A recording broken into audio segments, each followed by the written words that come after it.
오늘 아침에도 주님께서 우리에게 귀한 은혜 주실 줄 믿습니다. 네, 우리 앞뒤적으로 한번 인사해 보겠습니다. 잘 나오셨습니다. 잘 나오셨습니다. 네, 잘 나오셨습니다. 이른 아침에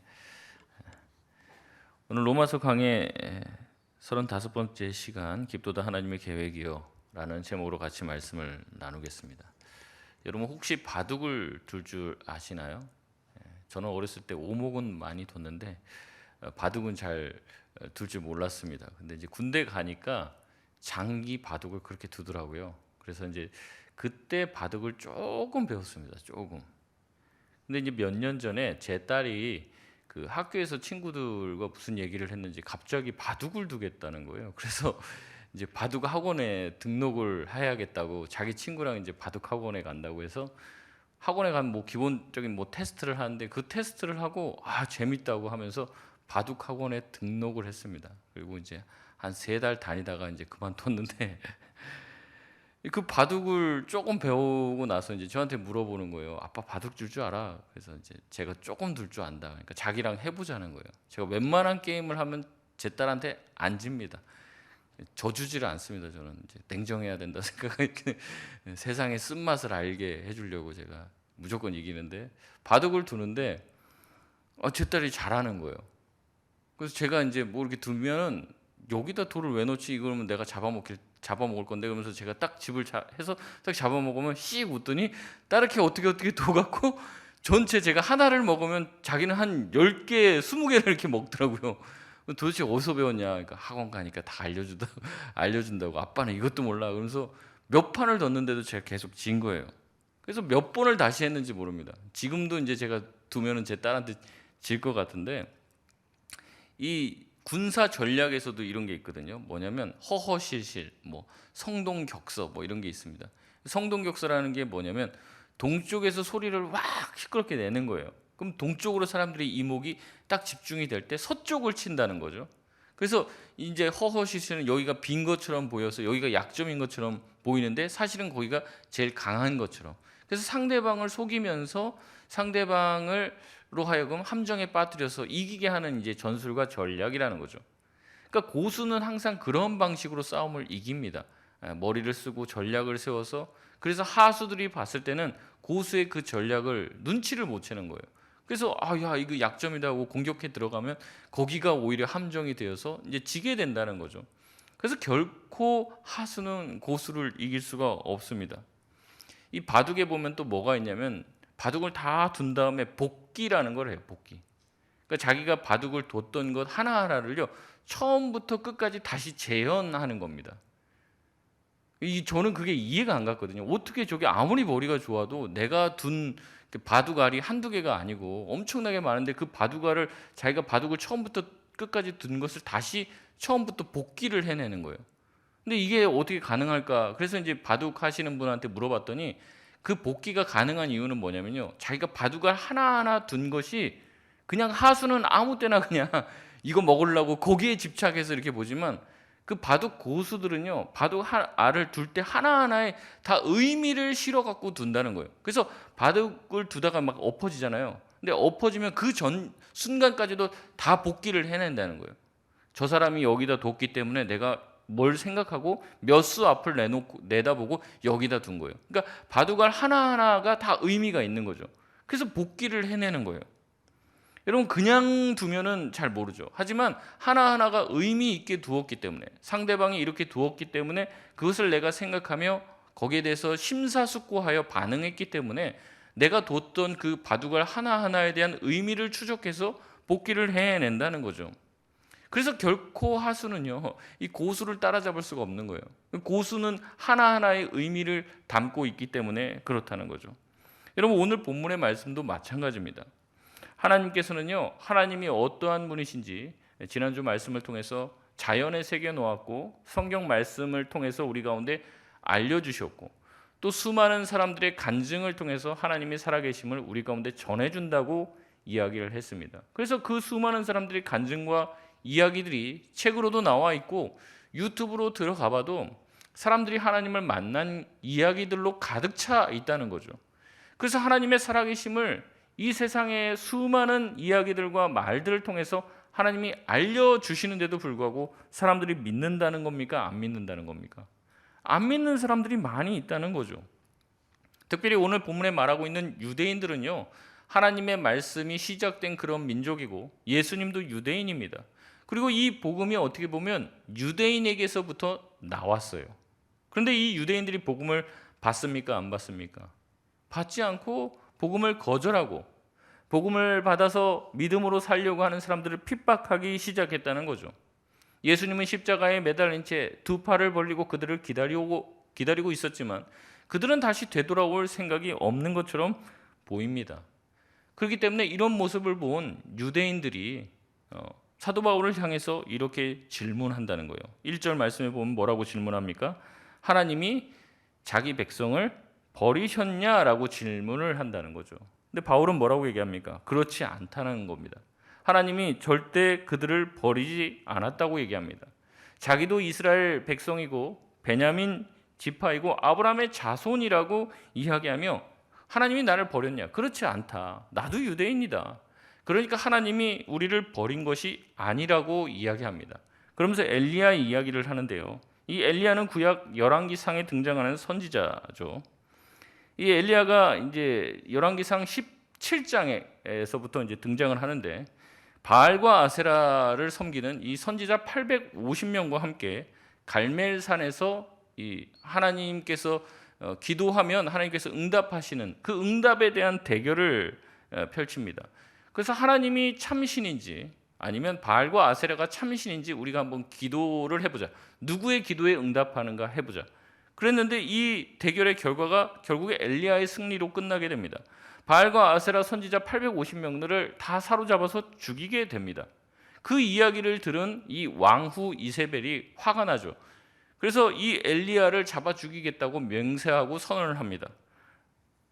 엘리야를 이제 빨리 잡아오라고 얘기하는 거죠. 엘리야 또한 이 이야기를 전해 듣게 돼요. 그래서 광야로 도망갑니다. 그러니까 850대 1로 영적 전쟁을 해서 이겼는데 불구하고 돌아오는 것이 목숨에 대한 위협이고 테러였기 때문에 무서워서 광야로 도망가는 거예요. 그때 하나님이 나타나셔서 엘리야를 위로해 주십니다. 힘을 내고 너가 왜 이렇게 지쳐 있고 낙심해 있느냐라고 얘기할 때 엘리야가 열왕기상 19장 14절에 이렇게 대답을 합니다. 그가 대답하되 내가 만군의 하나님 여호와께 열심히 유별하오니 이는 이스라엘 자손이 주의 언약을 버리고 주의 제단을 헐며 칼로 주의 선지자들을 죽였음이오며 오직 나만 남았거늘 그들이 내 생명을 찾아 빼앗으려 하나이다. 아멘. 오늘 본문 3절이 열왕기상 말씀에 대한 인용인 거예요. 엘리야는 이스라엘 사람들이 다 하나님을 버리고 주의 제단을 헐고 선지자들을 다 죽였다고 이야기하며 자기 자신만 남았다고 이야기합니다. 그러나 하나님은 뭐라고 대답하시냐면 나 혼자 남았습니다라고 하는 엘리야의 대답에 그렇지 않다. 너 혼자만 있는 것이 아니라 바알에게 무릎 꿇지 않는 7천 명이 여전히 남아있다라고 이야기하죠. 바울은 이 엘리야의 이야기들을 인용하면서 얘기하는 겁니다. 유대인들도 마찬가지라는 거죠. 5절에 유대인들이 다 하나님을 거부한 것 같아도 은혜로 택함받은 사람들이 여전히 남아있고 자신 또한 그렇다는 거예요. 그래서 하나님의 계획은요, 지금 유대인들이 뭐 하나님을 거부하고 떠난 것 같지만 하나님이 그 당시 이 엘리야의 시대에도 모두가 다 하나님을 따르는 게 아니라 또 모두가 다 하나님을 거부한 것처럼 보이는 그 시대 가운데도 하나님 바울에게 무릎 꿇지 않은 7천 명을 남겨두었던 것처럼 지금 바울의 시대에도 전부 다 예수님을 거부하는 것 같지만 자기와 마찬가지로 예수님을 따르는 수많은 사람들을 지금도 남겨두셨다는 이야기를 합니다. 여러분 지금 시대도 마찬가지죠. 기독교가 약화되어 있다고 생각하고 말하는 사람들이 있습니다. 기독교 인구가 준다고 말하고 있어요. 하지만 지금도 어떤 교회와 어떤 곳에서는 하나님의 은혜로 예수를 믿는 사람들이 지금도 생겨나고 있습니다. 예수를 전혀 모르는 사람들이 예수님을 알게 됐고 예수님으로 인하여서 생명을 얻는 일들이 있게 되어지는 거예요. 이것이 우리의 힘과 우리의 열심으로 되는 부분도 있죠. 하나님이 그것을 사용하시죠. 하지만 하나님의 은혜로 이 모든 것들이 이루어진다고, 오직 은혜로 지금도 하나님께서는 사람들의 마음을 움직이시고 믿음을 주시고 그들을 변화시켜서 생명으로 나아가게 하신다는 거죠. 계속해서 바울은 과거에도 그랬고 지금도 마찬가지라는 거예요. 엘리야의 시대에도 다 하나님을 배반한 것 같았고 지금 바울의 시대에도 전부 다 유대인들이 하나님을 떠난 것처럼 보이지만 하나님은 그때도 그렇고 지금도 그렇고 남은 소수를 반드시 선택하시고 구원하시고 그들에게 은혜를 베풀어 주고 계시다고 말씀하고 계시는 겁니다. 7절 말씀 우리가 같이 한번 읽겠습니다. 시작. 그런즉 어떠하냐 이스라엘이 구하는 그것을 얻지 못하고 오직 택하심을 입은 자가 얻었고 그 남은 자들은 우둔하여 졌느니라. 아멘. 몇 주 전에 이와 같은 이제 말씀을 나눴습니다. 하나님이 어떤 사람들은 구원하시고 어떤 사람들은 그냥 내버려 두신다고 말씀을 했죠. 그 말씀을 이제 오해하지 말라고 말씀드렸습니다. 하나님이 적극적으로 누군가를 지옥에 보내시는 것이 아니라는 거죠. 하나님을 향해서 그 마음이 완악하여지고 굳어져서 하나님을 믿고 하나님을 따르라고 얘기를 해도 그 마음이 삐뚤어져서 나는 하나님을 따르지 않을 거야. 나는 하나님을 믿지 않을 거야 라는 사람들이 있다는 거예요. 근데 하나님은 어떻게 하시냐? 그냥 그 사람이 그렇게 살도록 내비 두시는 겁니다. 그냥 내버려 두시는 거예요. 자기 마음대로 살도록 그냥 아무 간섭도 하지 않고 그래 너 마음대로 살아. 여러분 이게 복일까요? 아니면 화일까요? 아이를 이제 키우는데 아이가 이제 사춘기가 돼서 자기 마음대로 하겠다는데 좋은 부모가 그 아이 보고 그래 하고 싶은 대로 다 해. 내가 돈 줄 테니까 가서 뭐 나쁜 짓 하고 싶으면 나쁜 짓 하고 뭐 네가 하고 싶은 거 다 해. 이렇게 하는 부모가 좋은 부모일까요? 나쁜 부모일까요? 좋은 부모면 어떻게 한다는 거예요? 그를 막 다그치고 이래라 저래라 하죠. 근데 그 아이가 느끼기에 그 부모는 좋은 부모일까요? 아니죠. 엄마가 나를 다리 밑에서 주워왔나 보다. 왜 나를 이렇게 힘들게 하고 어렵게 할까? 왜 이렇게 야단을 칠까? 근데 그 마음이 다 뭐예요? 그 아이를 사랑하니까 그렇게 하는 거죠. 하나님은 어떻게 하시냐면요. 그 사람을 가리켜서 그 사람 자기 멋대로 신앙생활 뭐 안 하고 싶어 하고 자기 마음대로 생활하고 싶은 사람을 그냥 내비 두십니다. 그래서 그냥 자기 멋대로 살다가 자기가 지은 죄로 인하여서 지옥 가는 것에 아무 터치와 간섭도 하지 않는 방식으로 그 사람을 심판하겠다고 이야기하시는 거예요. 결국에 그 사람은 하나님에게 어떤 은혜도 받지 못하고 자기가 지었던 그 죄로 인해서 결국에 지옥에 가게 되는 거예요. 이것을 통해서 하나님은 자기의 정의로우심을 나타내는 겁니다. 하나님이 무슨 악을 조장하시는 게 아니라 악을 저지르는 사람이 그대로 악을 저지르게 내버려 둠으로써 마지막에 그 사람을 심판함으로써 하나님의 정의를 실현하신다는 거죠. 또한 하나님은 어떻게 하십니까? 그렇게 죄를 지은 사람들 중에 어떤 누군가는 선택해서 그 사람에게 어려움을 주실 수도 있고 그 사람에게 감동을 주실 수도 있습니다. 근데 그 하나님은 어떠한 방법을 통해서 그 사람의 삶에 개입해 들어오셔서 그 사람의 마음을 바꿔놓으시죠. 하나님을 향하게 하십니다. 그래서 하나님을 믿게 하시고 하나님을 따르게 하시고 그러면서 하나님께서 은혜로 그 사람을 사랑해 주시고 구원해 주신다는 하나님은 사랑의 하나님이라는 것을 때로는 보여주시기도 하더라는 거죠. 여러분 여기에 어떤 우리의 노력과 우리의 어떤 의사가 반영되지 않는다는 겁니다.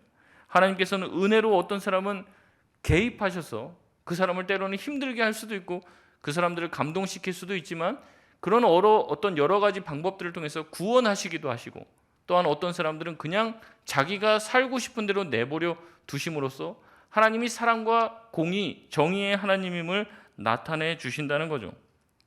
그래서 어떤 사람은 반드시 자기가 한 일에 대한 심판을 받습니다. 제가 말씀드렸죠. 모두가 다 구원받는다면 구원받는 게 유익이 있다는 거예요, 없다는 거예요? 다 천국 가는데 천국 가는 게 무슨 뭐 이유가 있습니까? 뭔가 뭐 좋은 이점이 있습니까? 천국 가기 위해서 우리가 노력할 게 있습니까? 다 천국 가는데 그렇지 않다는 거예요. 누군가는 자기가 지은 죄로 인해서 심판을 받게 되는 운명에 처해 있을 때 천국 가는 게 비로소 의미가 있어진다고 말씀드렸습니다. 그래서 하나님은 어떤 사람은 심판을 내리심으로 하나님의 존재를 드러내시고 하나님은 어떤 사람을 회개시킴으로써 하나님의 존재를 드러내시기도 한다는 겁니다. 그래서 오늘 8절에서 10절 말씀은 구약의 위대한 인물인 그들이 그렇게 좋아하는 모세와 이사야 그리고 다윗의 말씀에 대한 인용의 내용입니다. 신명기 29장 4절 말씀을 보면 그러나 깨닫는 마음과 보는 눈과 듣는 귀는 오늘까지 여호와께서 너희에게 주지 아니하셨느니라. 이사야 29장 10절에 보면 대저 여호와께서 깊이 잠들게 하는 영을 너희에게 부어주사 너희의 눈을 감기셨음이니 그가 선지자들과 너희의 지도자인 선견자들을 덮으셨음이라. 시편 29편 22절에서 23절은 그들의 밥상이 올무가 되게 하시며 그들의 평안이 덫이 되게 하소서. 그들의 눈이 어두워 보지 못하게 하시며 그들의 허리가 항상 떨리게 하소서. 아멘. 구약 시대에도 하나님의 말씀대로 살지 못하고 고집부리며 사는 사람들을 향해서 이렇게 얘기했다는 거예요. 모세도 이사야도 다윗도 죄 지은 사람, 하나님의 말씀을 떠난 사람은 그들이 그냥 그 길을 가게끔 해 주십시오라고 기도를 했다는 거죠. 그러니까 모든 사람이 구원받는다는 개념은 구약에서부터도 존재하지 않았어요. 그러니까 자꾸 우리의 생각에 모두가 다 하나님은 다 모두를 구원해야 되지 않냐 이런 생각이 있는데 그거는 우리 생각이고 하나님은 처음부터도 모두를 구원할 생각이 없으셨고 하나님의 은혜로 감동을 받아 주님을 따르는 그 백성만을 구원하시기로 작정하셨다는 거죠. 그래서 구약 시대에도 눈이 있어도 보지 못하고 귀가 있어도 듣지 못하는 사람들이 있었고 그들은 혈통적으로 아브라함의 자손이요 이스라엘 백성이지만 그들은 구원받지 못했다고 이야기합니다. 그러니 유대인들이 지금 예수님의 복음을 거부한다고 해서 하나님이 이스라엘 백성들을 다 버리셨다고 말할 수 있다는 거예요? 없다는 거예요? 없다는 거죠. 옛날부터 구원받는 것은 소수였고 하나님의 말씀에 거부한 사람들이 다수처럼 보였다는 거죠. 그래서 이스라엘 백성들도 다 모두 아브라함의 백성이라고 아브라함의 자손이라고 다 구원받은 게 아니라는 거예요. 지금도 마찬가지라는 얘기를 하는 겁니다. 하나님의 은혜로 감동받은 사람들이 회개하고 주님 앞에 돌아와야지만 하나님은 그들을 구원하시겠다고 이야기하셨다는 얘기를 하는 겁니다. 그러나 이것으로 하나님의 구원 계획이 끝이 아닙니다. 하나님이 그러면 소수는 구원하고 소수는 버렸구나. 이걸로 끝이 아니라는 거예요. 하나님이 어떤 사람을 내버려 두고 심판에 처하게 하시는 것도 이유가 있다고 이야기합니다. 로마서 11장 11절에서 12절 말씀 우리 같이 한번 읽겠습니다. 시작. 그러므로 내가 말하노니 그들이 넘어지기까지 실족하였느냐.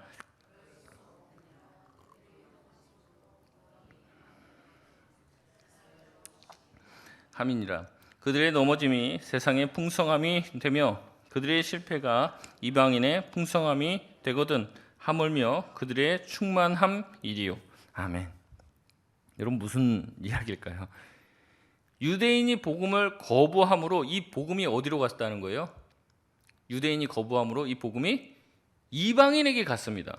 그래서 이방인들이 예수를 믿고 이방인들이 주님 앞에 돌아오는 거예요. 근데 이 모습을 보고 누가 시기가 난 겁니까?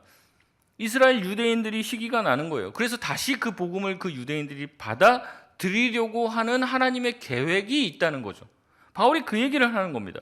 다시 말해 유대인의 넘어짐으로 이방인들이 이득을 보게 되었어요. 근데 이방인들이 그래서 더 풍성함으로 예수를 믿고 생명을 얻게 되는 그 모습을 보고 유대인들이 시기가 나서 자기들도 도대체 너희들이 그렇게 열광하는 복음이 뭐냐? 그래서 유대인들이 다시 그 복음 안으로 들어오게 돼서 유대인도 이방인도 다 하나님의 은혜 안에서 구원받게 하려고 하는 게 하나님의 계획이었다는 거죠. 결국 하나님은 유대인의 복음을 거부함을 그냥 그대로 내버려 두지 않고 이것을 이방인에게 흘려가게 하셨는데 그것은 이방인 잘 되게 하려고 한 것뿐만 아니라 이방인이 예수 믿고 돌아옴으로 인해서 유대인 또한 돌아오게 하시려고 하시는 하나님의 계획이었음을 이야기하고 있는 거예요. 그래서 하나님이 이 이방인을 사랑해서 이방인만 구원하고 이 이스라엘 백성들은 버렸냐? 그렇지 않다는 거죠. 오히려 이 이방인들이 예수를 믿음으로 인해서 이 유대인 또한 예수를 믿게 하고자 하는 하나님의 계획이었다. 그래서 하나님은요 고수입니다. 고수. 하수가 아닙니다. 수가 빤히 보이는 분이 아니라는 거죠. 하수인 우리는 하나님의 계획을 다 이해할 수가 없어요. 왜 이렇게 하시는가? 왜 이런 일이 벌어지는가? 우리는 다 알 수가 없습니다. 하나님의 그 수를 알아채리지 못할 때가 많이 있어요.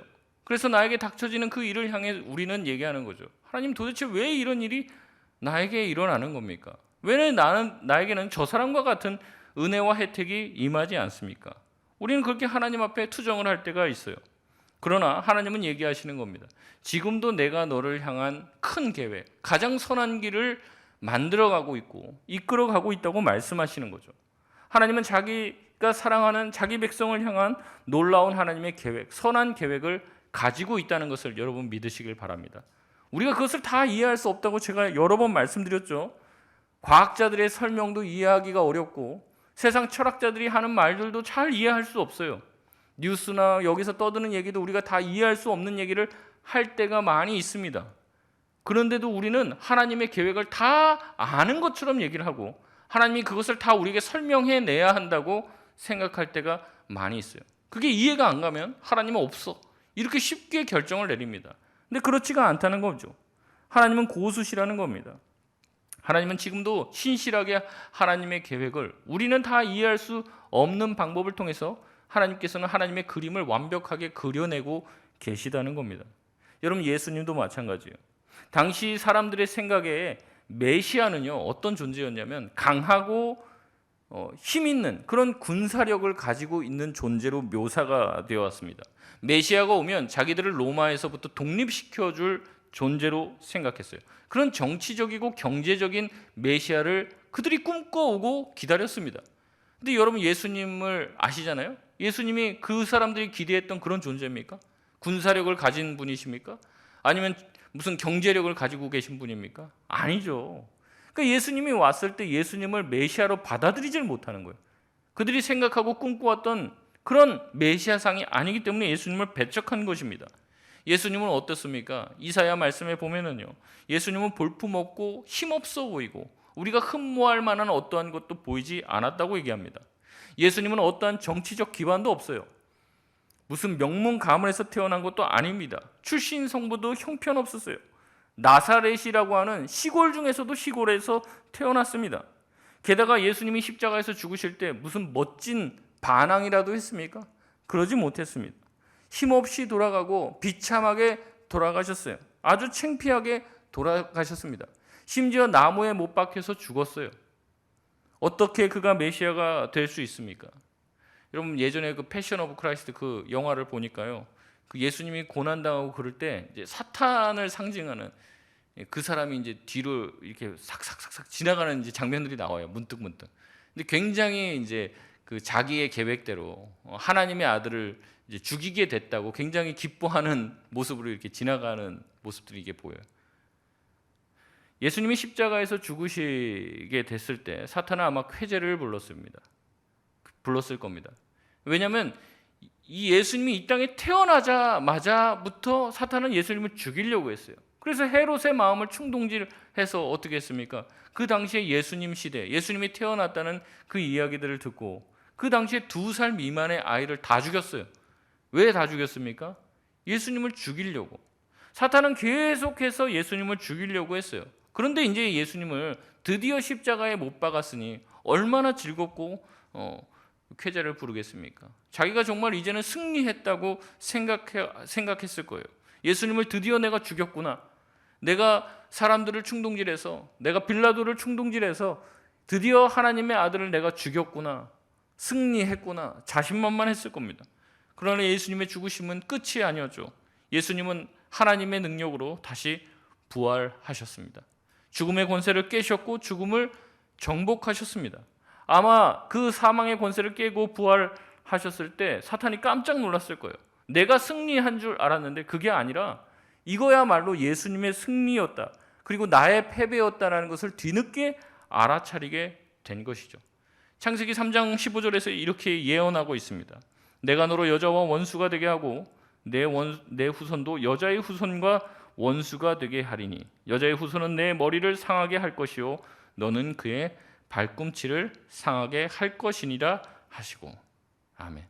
여자의 후손인 이 예수님께서 사탄의 머리를 짓밟게 될 것이다. 그래서 그 권세를 완전히 꺾게 될 것이라고 하는 창세기의 그 예언이 예수님의 십자가에서 완전히 성취가 된 것이죠. 근데 사탄은 그걸 모른 거예요. 예수님만 죽이면 더 이상 하나님의 아들로 인해서 위협받지 않을 거라고 생각하는 것이죠. 하지만 예수님은 십자가의 죽으심으로 하나님의 계획을 성취하신 것입니다. 갈라디아 3장 16절 말씀에 보면 뭐라고 얘기합니까? 같이 한번 읽겠습니다. 시작.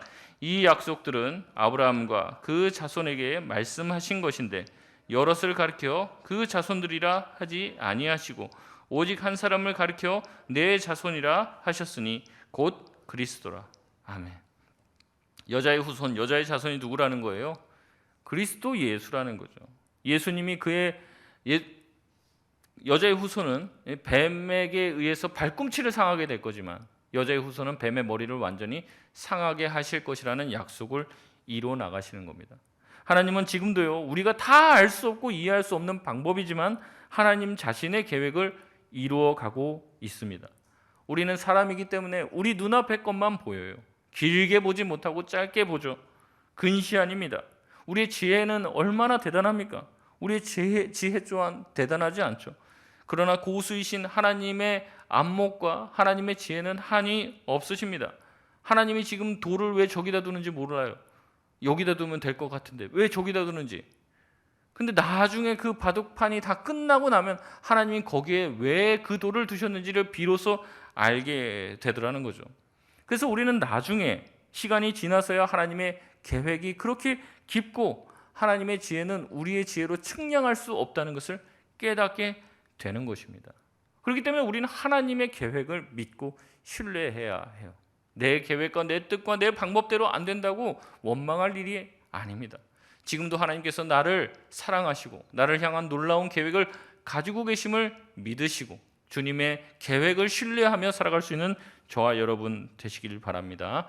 말씀을 맺겠습니다. 앞에서 바둑을 제가 말했지만 당구도 있습니다. 당구도 고수와 하수의 차이가 있는 거예요. 3쿠션이라고 하는데 이제 3바퀴 돌려갖고 이제 그 공 2개를 맞춰야 되는데 고수가 치려고 하는 걸 보면 하수는 도대체 저기로 왜 치는지 몰라요. 근데 그게 다 3쿠션 맞고 공 2개를 다 맞추게 됐을 때 비로소 이해하게 되는 거죠. 그게 완성되기 전까지는요, 절대 하수는 그 이유를 알 수 없습니다. 근데 고수와 인간 안에 고수와 하수 차이도 그 정도 차이가 나는데 사람과 하나님의 격차는 얼마나 더 크겠습니까? 우리가 이해하지 못한다고 다 아닌 게 아니에요. 우리가 이해하지 못해도 하나님은 지금도 우리를 향한 선한 계획을 가지고 하나님의 계획과 그림을 그려나고 계신다는 것을 여러분 기억하시고, 하나님은 지금도 불가능을 가능케 하시고 하나님의 뜻은 얼마나 선하고 좋은 뜻인지 우리에게 알려주려고 하신다는 것을 기억하고 날마다 주님을 더욱더 신뢰하며 살아갈 수 있는 저와 여러분 되시길 주의 이름으로 소원합니다.